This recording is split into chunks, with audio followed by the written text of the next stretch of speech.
Alright, let's do this one last time. Meta Knight is a zone-breaking, bait-and-punish character with rushdown capabilities. He has exceptional frame data, and when mastered, can utilize a ridiculous punish game that can take stocks at 0%. I'm DC Rice, and welcome to the Metagalactic Space. I'm gonna get to the good stuff first for the sake of viewer retention. You can't run through people in this game, but there are ways to get around this. Meta Knight's Fair 1, for example, hits people slightly off the ground, which allows you to run past them. This allows for some interesting possibilities, including my favorite one, Fair 1 Pivot Grab. Now, Fair 1 isn't exactly an easy move to hit, similarly to Joker's Fair 1, but it can be used to whiff punish and in certain situations can create a greater positional advantage on your opponent, and go for confirms that are slightly more optimal. The thing I like about using Fair this way is if you don't time it properly and accidentally hit Fair 2, the game will buffer your last input. Since you're not grounded yet after the first hit of Fair in this scenario, the dash turnaround input won't register and you'll just grab your opponent. So, in my experience, the timing of the inputs are the same, and you'll get the punish regardless, instead of needing to react to whether or not you only hit Fair 1, which helps because this input is extremely precise. In addition to grabbing, MK has Fair 1 Dare, Fair Up Smash, Fair Bear, and a Fair Down Smash. The same concept applies to back air drag downs, since you can run through your opponent when they bounce, if they miss the tech. Bear 1 can also combo into the front and back hit of down smash. Down tilt dash attack up B exists too, but I find it to be far too inconsistent, along with having a small percent window. I'd also like to explore falling up air onto the platform straight into up B, which takes advantage of the increased knockback and damage on grounded up B. This is useful in situations where you're not sure if the full ladder will kill, and want to put yourself in a less punishable position after going into freefall. Lastly, there's up B1 into Imagination. I like using up B like this against recoveries that are very incontestable from above, like K-Rool, Ridley, and Sephiroth, just to name a few. You can do this against any recovery in the same situation. There are two hits of up B that you can get. The strong hit at the base is the one that combos. The weak hit sort of sends them nowhere, but that's actually a good thing because it can lead to situations like this. Now the strong hit. Usually when I hit this, my go-to option is ledge drop, double jump, nair onto stage, the all-purpose move to go for in this situation. You can also go for back air, which when it does hit, puts your opponent into the worst position because they have no chance to tech it. And my favorite, down air. This is actually a setup into the bridge at around 20%, or down air back air at mid to high percent, and it works the best against big bodies. In terms of other unexplored combos, well, there are actually a lot, but if you factor in DI, combo breaking moves, teching footstools, and relying on down tilt to trip, most of the Twitter clips aren't real.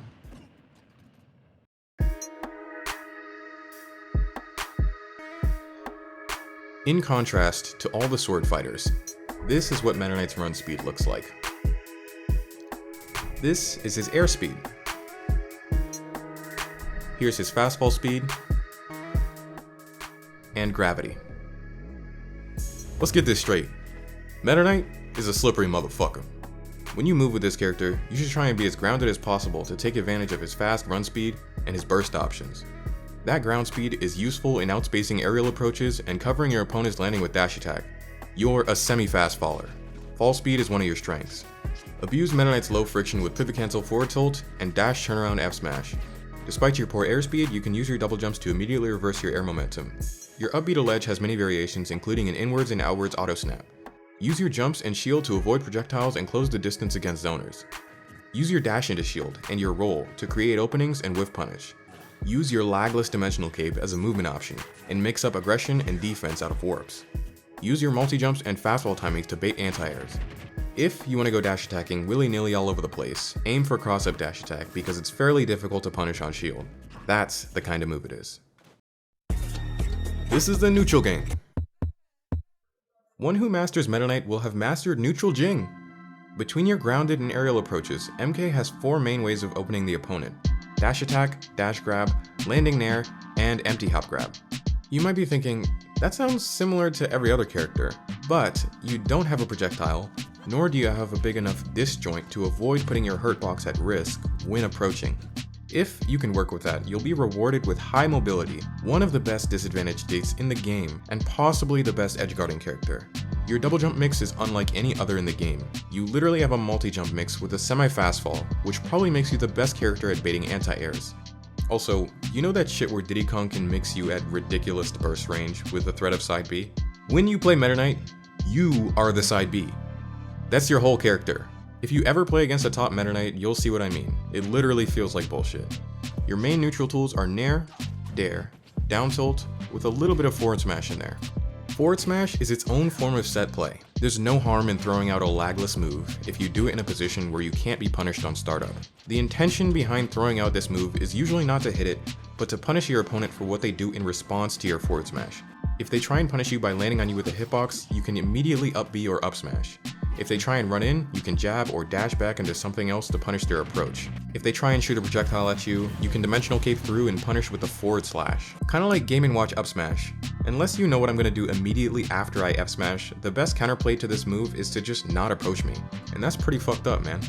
Nair is so fucking good.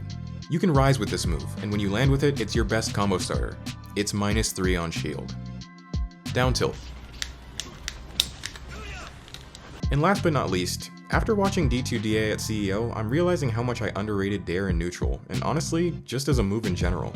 This shit is cracked. It's literally a jab in the air. Apart from this, most of your other moves have applications in neutral, but you need to be wary of using a move that gives away your control of the situation. I want to take a quick moment to say thank you for watching this far into the video. If you've liked it so far, consider supporting me so I can spend more time on bigger projects like this one. If you want me to create your own custom character slide, I'm open for commissions on Twitter at meta_galactic. More templates will be available soon.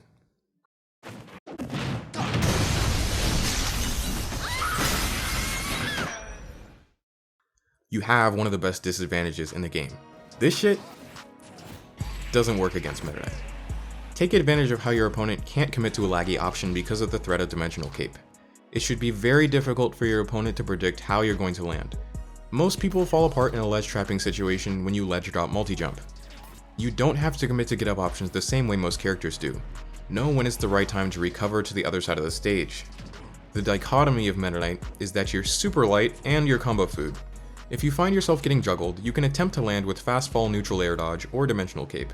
If anything, don't be afraid to jump out of there and go to ledge to reset the situation. If you ask me, your outer shield is so-so, but it gets the job done. Just look at his up B. This move has a deceptively large hitbox in front of you, and adequate kill power. Just be sure to use it under a platform or when your opponent is at a decently high percent, otherwise it's punishable on hit. Nair and up smash are pretty standard get off me options. Down air is frame fast and sets up into tech chase situations. After hitting this move, try to keep the pressure on. You have a top 5 recovery. Recovering high with NATO is super underrated, and this move is deceptively hard to punish, especially when timed as to land with minimal lag.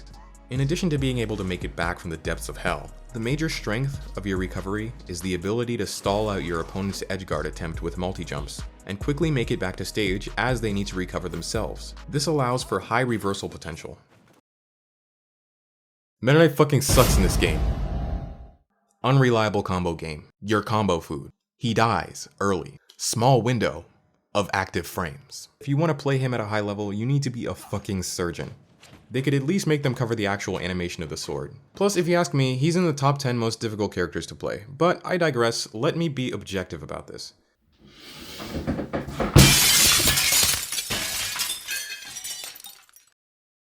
Meta Knight lacks kill power.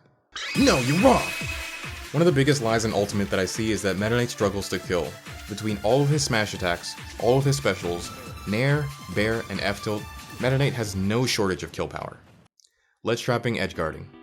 I can't tell you how many times I've gotten a kill by reacting to ledge jump with shuttle loop. You are a threat simply by standing at roll distance because of your burst options. Meta Knight can put out an active hitbox at the ledge with jab. Meta Knight can put out an active hitbox at the ledge with side B. This works on stages with slants. You can do this by side B'ing and letting go of the control stick. Hold forwards at any point during the move to grab ledge, otherwise he'll automatically grab it when he's done, assuming you're close enough to the ledge. I use this trick to take a game off ZD's Fox. For the record, I have the very pessimistic view of Meta Knight, and Cyatomic has the very optimistic one. He's designed so that one bread and butter combo puts the majority of the cast at ladder percent, with few exceptions. Meta Knight has a very wide range of combos as a result of his multiple quick aerials that connect into each other. If you want to get super comfortable with timing your full hop and fast fall double jump up airs, go into training mode, put a Bowser CPU at 35% fixed damage, and try not to drop the combo. Across the board, you have to account for your own rage, character weight, fall speed and gravity, your opponent's DI, their percent, and following up off the initial hit of dash attack, of which there are 3 hitboxes with different angles. There's a reason many people consider this to be the most difficult combo in the game. When laddering at low percent, don't worry about following DI because up airs can't be DI'd until they start sending into tumble at early mid percents. Your main focus at these percents should be getting your fast falls or landing up air resets. If you feel like you can't complete a ladder, just end the combo early with any of your other aerials. If you put your opponent on the platform, you can cover a decent amount of space with run up nair or kill with up smash. You can reach tall platforms with up tilt. If your opponent is holding shield on the platform, you can try and catch them dropping shield with up airs, although it's pretty easy for them to escape in this situation. If you land an up air, it combos pretty reliably into up B whether you're rising or falling. Meta Knight is actually really good at tech chasing and setting up into those scenarios. You know how Fox and Roy are known for putting you in their life-threatening reaction tech chases? Meta Knight is built like those characters and can do the exact same thing. When it's time to kill, you can use Dimensional Cape or reverse down smash to cover their tech option. Remember when we were at last stock high percent and you died right as I touched your leg? That was me, Sephiroth. When you throw somebody off stage, keep yourself between them and the ledge. In most matchups, that's all you need to do when you have a move that turns your body into a hitbox. Use NATO to trade with or beat out high priority special moves. Don't forget to look for footstool edgeguards. If you run off stage with back air, sometimes it's better to fast fall before the last hit. If you give your opponent the opportunity to tech a stage spike, more often than not, you're letting them get back to the stage.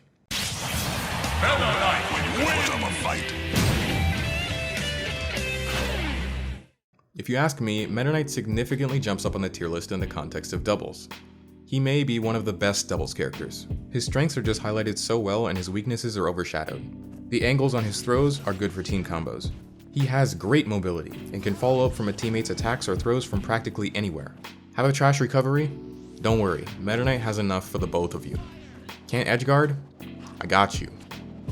If you were scared to pull the trigger on up B before his Meta Knight, you can be a lot more ambitious with it, because your teammate can cover you while you're in freefall. In terms of matchups, Meta Knight doesn't want to play the game the way most characters do. You want to convert your combo starter into an edgeguard scenario or into death, and you struggle in matchups where you have difficulty utilizing your punish game, or where you get outmaneuvered off stage. Meta Knight is a good counterpick character in certain matchups where those conditions are more easily met. This is why I think a lot of people overrate Meta Knight as a character. He probably fits into the same category as Luigi or Ice Climbers. If you play the matchup properly against him, it can be very difficult for him to get a good combo starter, and Meta Knight doesn't trade well, nor do his stray hits do much. These are some of his difficult matchups. There are matchups where he's obviously dominating, right? But beating Ganon, let's say, isn't exactly an amazing feat, so here are some of the relevant matchups I think he wins. Or are at least even, but he has the potential to steal games easily against. That would be Sephiroth, Chrom, Mewtwo, Game & Watch, Rob, Pit, Min Min, Byleth, Peach, Rosa and Luma, and Samus. There's probably a few more I'm not thinking of, but those are the main ones that come to mind. Even though there are matchups where he struggles, I genuinely believe Meta Knight has the tools to win any matchup. Simply because of the high technical ceiling, I think he has the potential to move up on the tier list as new stuff gets discovered, and Meta Knight gets more fleshed out. At the moment, he struggles in terms of character representation, especially at the top level. It really holds back his growth as a character, but it's not the end of the world. Despite me putting him in low mid-tier, that doesn't really mean much in terms of the limits of what he's capable of. If you want to pick up this character, please do. Especially if you're willing to put in the time to develop your mechanics and your movement thoroughly. And this is coming from someone who solo mains him competitively. To be honest, I'm still a mid-level player, so my knowledge of this game has a long way to go. I more or less made this video to see where I currently am as an editor, so feel free to correct me or share your take on any of these points.